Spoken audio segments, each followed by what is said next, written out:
Chitradurga FM ಪ್ರಸಾರ ಕೇಂದ್ರ. ನಮ್ಮ ಮುಂದಿನ ಕಾರ್ಯಕ್ರಮ ಇದೀಗ ಆರಂಭ.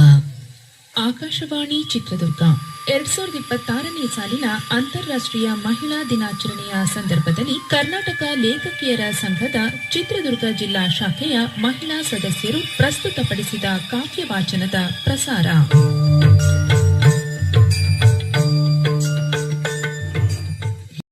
ಆಕಾಶವಾಣಿ ಕೇಳುಗರಿಗೆಲ್ಲ ನನ್ನ ನಮಸ್ಕಾರಗಳು. ನನ್ನ ಹೆಸರು ಶಿಲ್ಪಾ ಜಗದೀಶ್, ಹಿರಿಯೂರು, ಚಿತ್ರದುರ್ಗ ಜಿಲ್ಲೆ. ನನ್ನ ಕವನದ ಶೀರ್ಷಿಕೆ ಜಗದ ಸುಖವೆಲ್ಲ ನಿನಗೆ ಏಕೆ.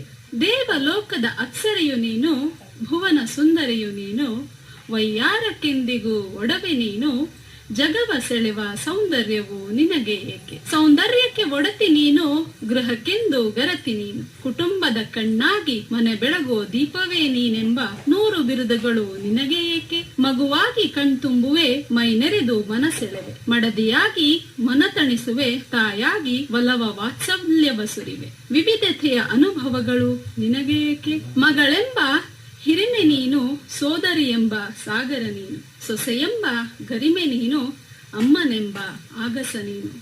ಎಲ್ಲ ಬಗೆಯ ಪ್ರೀತಿಯೆಲ್ಲ ನಿನಗೆ ಏಕೆ. ಮಗಳಾಗಿ ಮನೆ ತುಂಬುವೆ, ಸೊಸೆಯಾಗಿ ಸೇವೆಗೈಯುವೆ, ಮಡದಿಯಾಗಿ ಹೃದಯ ತುಂಬುವೆ, ತಾಯಾಗಿ ಮಡಿಲ ತುಂಬುವೆ. ಎಲ್ಲ ರೀತಿಯ ಸುಖವೆಲ್ಲ ನಿನಗೆ ಏಕೆ. ಮಗಳಾಗಿ ತವರ ತೊರೆವೆ, ಸೊಸೆಯಾಗಿ ಸೇವೆಗೈಯುವೆ, ಸತಿಯಾಗಿ ಬಸಿರ ಹೊರುವೆ, ನವಮಾಸಗಳು ಮಗುವ ಹೊತ್ತು ಹಡೆಯುವ ಸೌಭಾಗ್ಯವು ನಿನಗೆ ಏಕೆ. ಬಾಲ್ಯಕ್ಕೆ ಬಾಯ್ರುಚಿ ಸವಿದೆ, ಬೆಳೆಯುತ್ತ ಎಲ್ಲರ ಗಮನ ಸೆಳೆದೆ, ಮೈ ನೆರೆಯಲು ಒಸಗೆಯ ಸಿರಿ, ತಾಯ್ತನಕ್ಕೆ ಬಯಕೆಯ ಸಿರಿ. ಬಗೆ ಬಗೆಯ ಬಯಕೆಗಳೆಲ್ಲವೂ ನಿನಗೆ ಏಕೆ.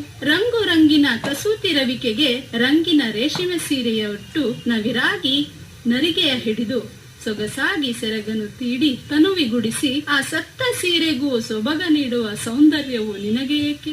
ನಿರ್ಜೀವ ಕೇಶರಾಶಿಯ ವಿನ್ಯಾಸ ಮಾಡಿ ಜಡೆಗೊಂದು ಗೊಂಡೆ ನೆತ್ತಿಬೊಟ್ಟು ಧರಿಸಿ ಮುಖದ ಮೇಲೊಂದು ಮುಂಗುರಳ ತಂದು ಮಂದನಗೆಯ ಬೀರುತ್ತಲಿ ಗಂಡನೆಯ ಸೆಳೆಯುವ ಸುಂದರತೆಯು ನಿನಗೆ ಏಕೆ.